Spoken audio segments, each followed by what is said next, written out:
Hello friends, मैं हूं सन्मय प्रकाश और आपका स्वागत है सरकारी जॉब न्यूज़ में। कई महत्वपूर्ण टॉपिक है इस करंट अफेयर्स वीडियो में, जैसे इलेक्टोरल बॉन्ड, उसका सच सामने आया है। अभी भी सुप्रीम कोर्ट में इस मामले को लेकर सुनवाई चल रही है, कुछ चीज़ें छिपाई जा रही हैं उसको लेकर। देश के नए चुनाव आयुक्त नियुक्त हो गए हैं, कौन है आपके लिए जानना जरूरी है। भारत ने FTA एग्रीमेंट किया है, फ्री ट्रेड एग्रीमेंट यूरोपीय कुछ देशों के साथ, वो जानेंगे, मैप के जरिए बताएंगे आपको। और भी कई सारे टॉपिक हैं जिन पर चर्चा करेंगे। ओके, तो शुरू करते हैं और पहला क्वेश्चन लेते हैं, और पसंद आए लाइक बटन दबा देना आप। पहला क्वेश्चन होगा, देश के नए चुनाव आयुक्त यानी इलेक्शन कमिश्नर कौन बने हैं? आंसर होगा सुखबीर सिंह संधू और ज्ञानेश कुमार। ठीक है, ये दोनों रिटायर्ड IAS ऑफिसर हैं और राष्ट्रपति द्रौपदी मुर्मू ने इनको अपॉइंट किया है 14 मार्च को चुनाव आयुक्त के तौर पर। और इन दोनों का चयन एक कमेटी ने किया, जिसमें प्राइम मिनिस्टर नरेंद्र मोदी और विपक्ष में सबसे बड़े दल के नेता अधीर रंजन चौधरी और प्राइम मिनिस्टर के द्वारा नामित कैबिनेट मंत्री अमित शाह, तो वो इस कमेटी में थे। और इस कमेटी में अधीर रंजन चौधरी ने असहमति जताई। इसके बावजूद चूँकि प्राइम मिनिस्टर और एक मंत्री का बहुमत था, इस वजह से इन दोनों का चयन हो गया। और उसके बाद फिर राष्ट्रपति ने इस पर मुहर लगा दी और दोनों चुनाव आयुक्त हो चुके हैं। तो अब सुखविंदर सिंह संधू के बारे में शॉर्ट में बात कर लें। उत्तराखंड के चीफ सेक्रेटरी रह चुके हैं, ये NHAI के चेयरमैन भी रह चुके हैं। ज्ञानेश कुमार केरल कैडर के IAS अधिकारी रहे हैं, गृह मंत्रालय में काम कर चुके हैं, सहकारिता मंत्रालय में सेक्रेटरी पद से रिटायर हुए थे। ठीक है, तो इलेक्शन कमीशन जो है ना, इलेक्शन कमीशन ऑफ इंडिया, ये देश के लोकसभा, राज्यसभा, राज्य विधानसभाओं, राष्ट्रपति और उपराष्ट्रपति के चुनाव का संचालन करता है।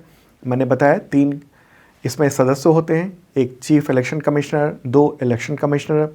Chief election commissioner Rajiv Kumar हैं और 2 नए इलेक्शन कमिश्नर हो गए हैं, सुखबीर सिंह संधू और ज्ञानेश कुमार। रिपीट इसलिए कर रहा हूँ ताकि आपको पूरी तरह से ये याद हो जाए। ठीक है, तो चुनाव आयुक्तों के रूप में इनका कब तक का कार्यकाल होगा? देखिए, चुनाव आयुक्त या मुख्य चुनाव आयुक्त का जो कार्यकाल होता है वो 6 साल या उनकी उम्र 65 ईयर तक हो गई हो, तो जो भी पहले आएगा उतने तक ही इनका कार्यकाल होगा। या तो ये इनका कार्यकाल 6 साल या फिर इनकी अधिकतम उम्र 65 साल जब भी हो जाए तो ये रिटायर हो जाएंगे। ठीक है, तो संविधान में क्या प्रावधान है नियुक्ति के चुनाव आयुक्तों के? तो देखिए, अनुच्छेद 324(2) के अनुसार मुख्य चुनाव आयुक्त और चुनाव आयुक्तों की नियुक्ति राष्ट्रपति के द्वारा कानून के आधार पर की जानी चाहिए। तो इस पर कोई पहले मतलब 1-1.5 साल पहले स्पष्ट कानून नहीं था, तो फिर सुप्रीम कोर्ट ने एक तय किया था कि prime minister, chief justice of India और विपक्ष का कोई एक लीडर, जो विपक्ष में जो बड़ा कोई दल है उसका लीडर, वो चयन करेगा।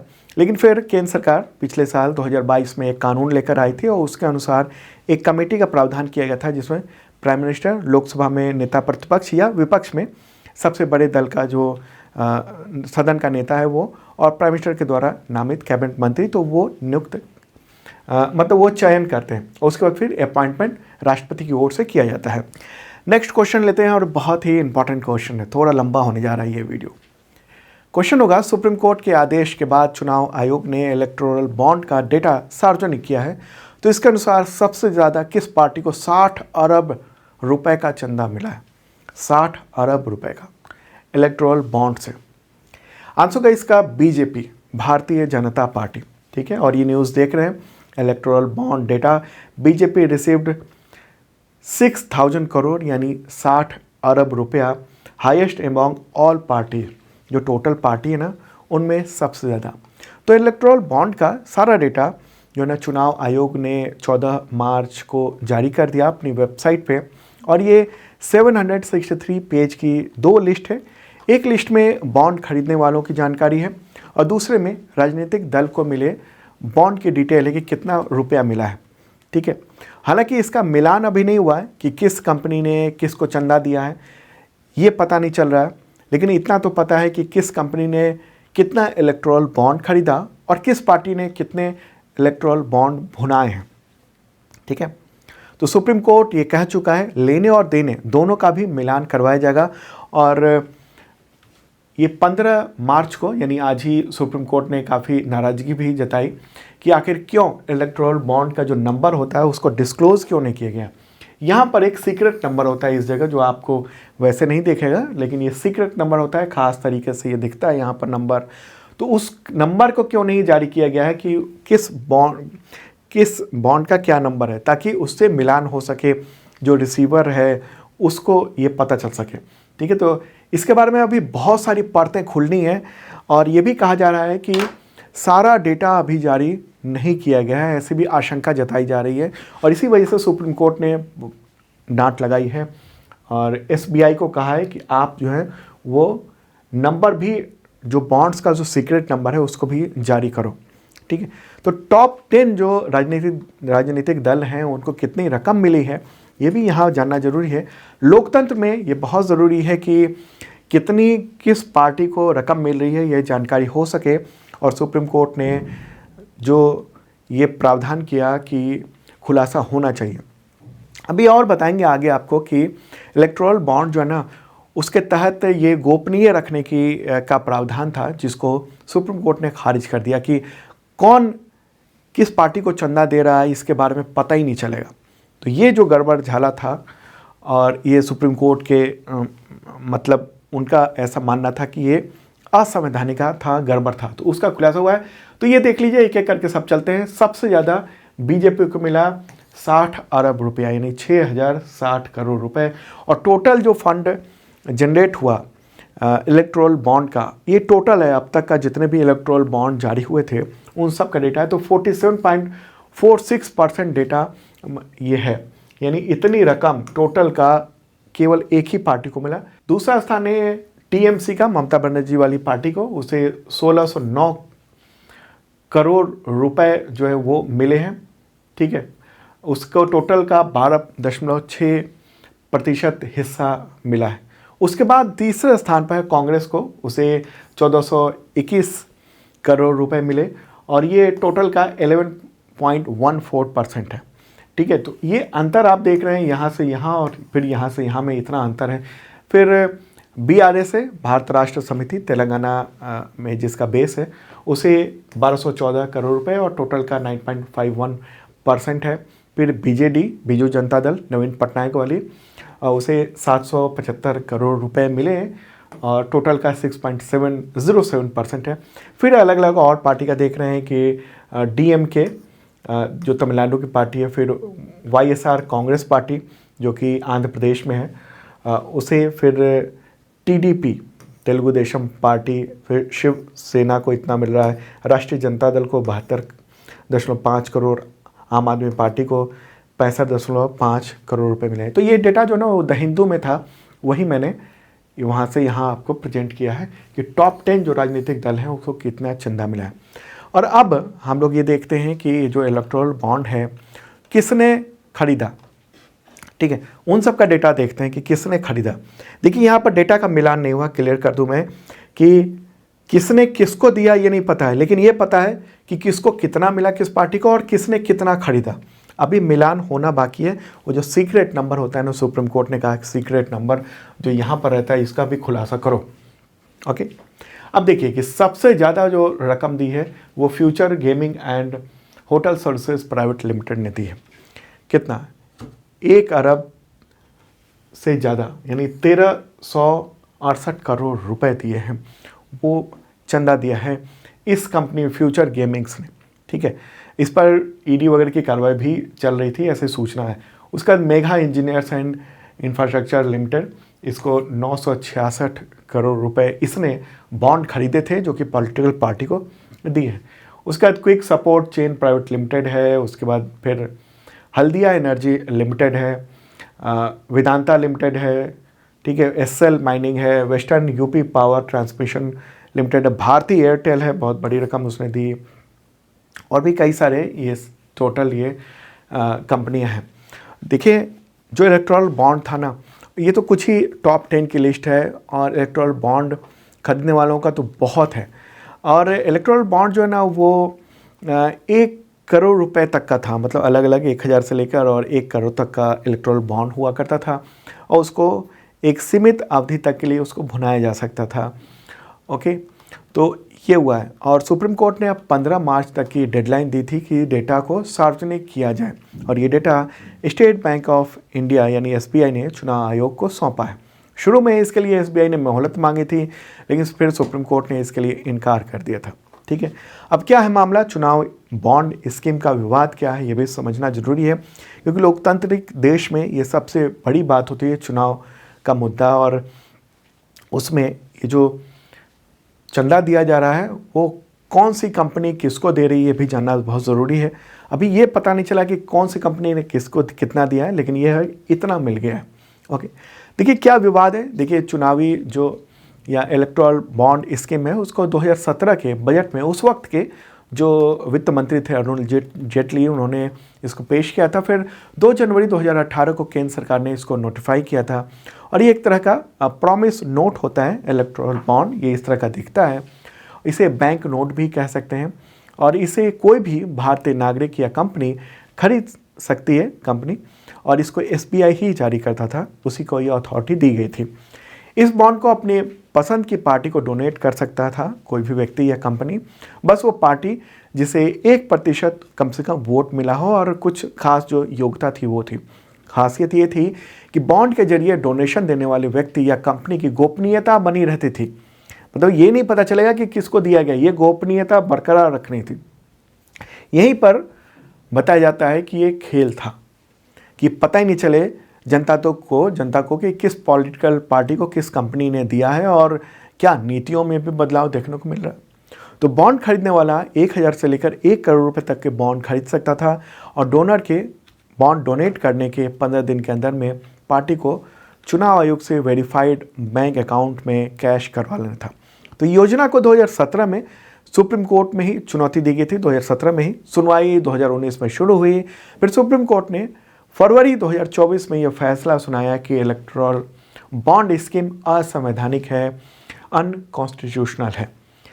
सुप्रीम कोर्ट ने संविधान के अनुच्छेद 19(1)(a) उसका हवाला दिया था कि ये उसका उल्लंघन हो रहा है, और अनुच्छेद 19(1)(a) में क्या है, ये अनुच्छेद स्वतंत्र भाषण और अभिव्यक्ति के मौलिक अधिकार की गारंटी देता है, जिसमें सूचना तक पहुंच का भी अधिकार शामिल है।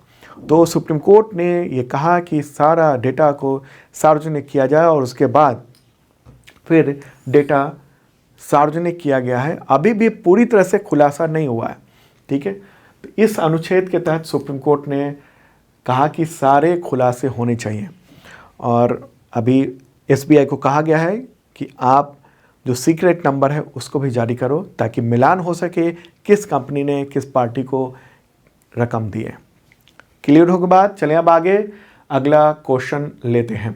उससे पहले आपको बताऊं कि टोटल जो ये आप कंटेंट देख रहे हैं उसका पीडीएफ अवेलेबल है हिंदी और इंग्लिश दोनों लैंग्वेज में। सरकारी जॉब न्यूज़ का ऐप है, ऐप का लिंक इस वीडियो के डिस्क्रिप्शन में है। और हाँ, अगर आप करंट अफेयर्स की तैयारी करना चाहते हैं तो छूट चल रही है, उसमें बहुत ही भारी छूट, और आप देख भी रहे हैं लिमिटेड अवधि के लिए है। आप मेंबरशिप ले सकते हैं, उसके ज़रिए आपको करंट अफेयर्स की तैयारी शानदार हो सकेगी। एक बेसिक मेंबरशिप प्लान है जो कि एसएससी, पुलिस, टीचर इन सब के लेवल का है, और दूसरा आईएएस पीसीएस लेवल का मेंबरशिप प्लान जिसमें आपके एग्जामिनेशन की करंट अफेयर्स की शानदार तैयारी हो जाएगी। इसमें मिलता क्या, फ़ायदा क्या होता है, तो इसमें आपको वीडियो मिलता है करंट अफेयर्स का, पीडीएफ मिलते हैं करंट अफेयर्स के कई तरीके के, जैसे 1 लाइनर एमसीक्यू नोट्स होता है, और वीडियो का लिंक भी होता है उसमें, ताकि आप किसी चीज़ को और विजुअली समझना चाहते हैं तो समझ लें। करंट अफेयर्स का टेस्ट होता है डेली, वीकली, मंथली। इसके अलावा फिर संबंधित एग्जामिनेशन टेस्ट सीरीज भी देते हैं हम इसमें।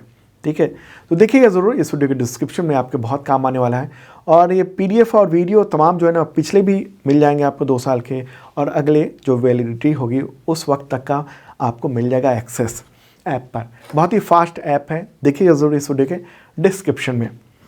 अगला क्वेश्चन लेते हैं। वर्ष 2024 में विश्व निद्रा दिवस यानी वर्ल्ड स्लीप डे कब मनाया गया? आंसर होगा 15 मार्च को। देखिए ये दिवस जो है हर साल मार्च के तीसरे शुक्रवार को मनाया जाता है, तो इस बार 15 मार्च है। और इस बार की थीम क्या है? वैश्विक स्वास्थ्य के लिए नींद की हिस्सेदारी, sleep equity for global health. ठीक है, पूरे दुनिया में नींद के प्रति जागरूकता को बढ़ाने के लिए ये वर्ल्ड स्लीप डे मनाया जाता है। और बहुत ज़रूरी होता है कि 7 या 8 घंटे की नींद होनी चाहिए। आप स्टूडेंट हैं तो भी आपको 7-8 घंटे की नींद लेनी चाहिए। ठीक है, नींद के प्रति जागरूकता फैलाने के लिए ये दिवस खास तौर पे मनाया जाता है। आगे बढ़ते हैं, अगला क्वेश्चन। भारत ने किन यूरोपीय देशों के यूरोपियन फ्री ट्रेड एसोसिएशन यानी EFTA के साथ मुक्त व्यापार समझौता यानी FTA पर मार्च 2024 में सिग्नेचर किए हैं?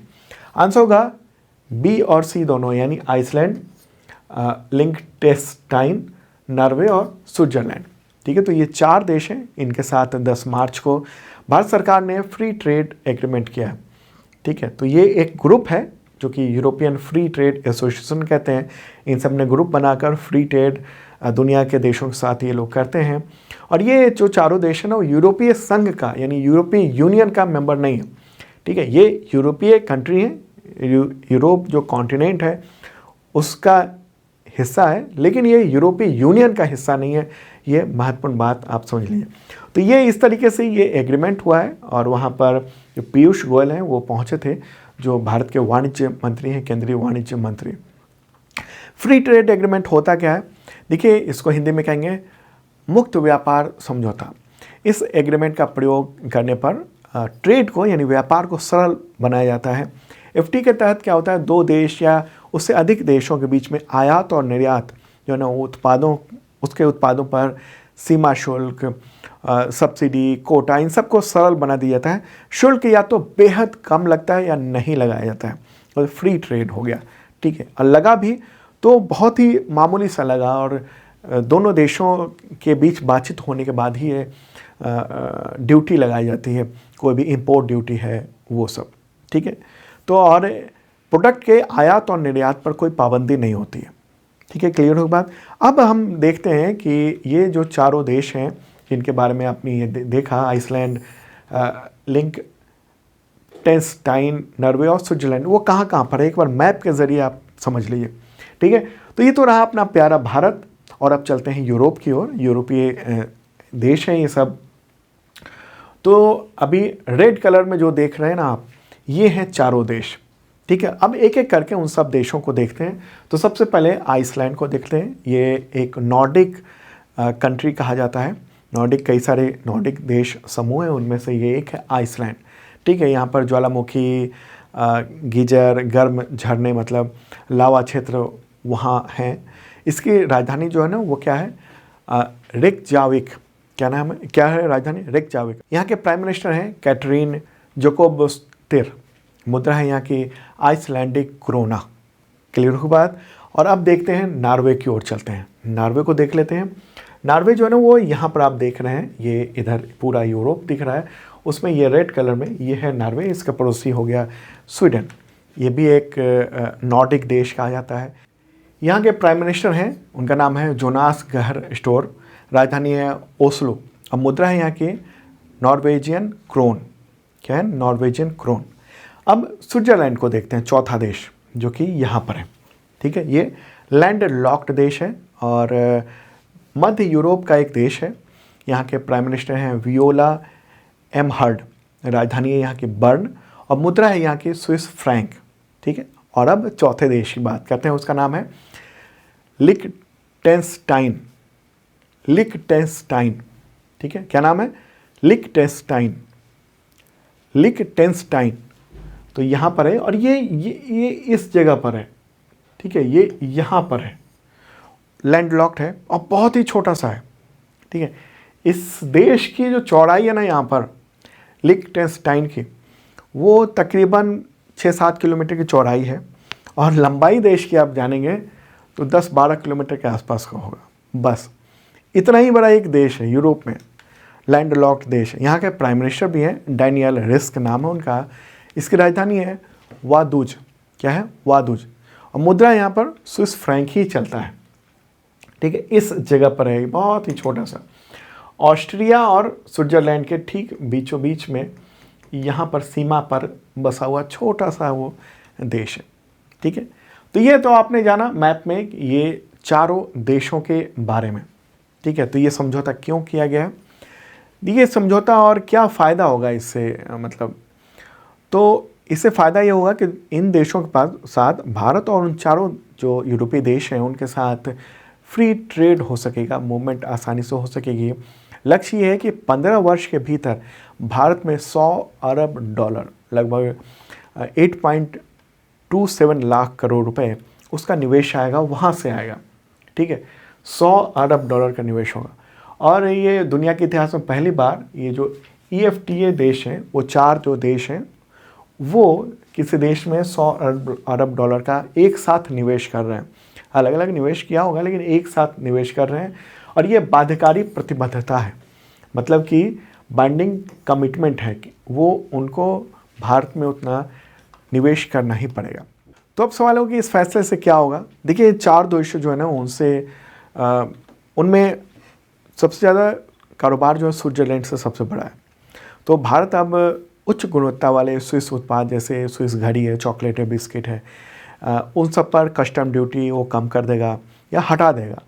ओके, और उससे जो एक तो सस्ता होगा भारत में, हालांकि इंपोर्ट बढ़ेगा, लेकिन फ़ायदा ये होगा हमें कि हम जो डिजिटल ट्रेड करते हैं, बैंकिंग, फाइनेंशियल सर्विसेज, ट्रांसपोर्ट और logistic, industrial machinery, biotechnology product, pharmaceutical product, chemicals, food processing जो प्रोडक्ट हैं, क्लीन एनर्जी प्रोडक्ट है, ये सब हम उनको दे सकेंगे, उनको उनके साथ कोलैबोरेट करके और उनको एक्सपोर्ट कर सकेंगे। तो ये बहुत ही फ़ायदा होगा।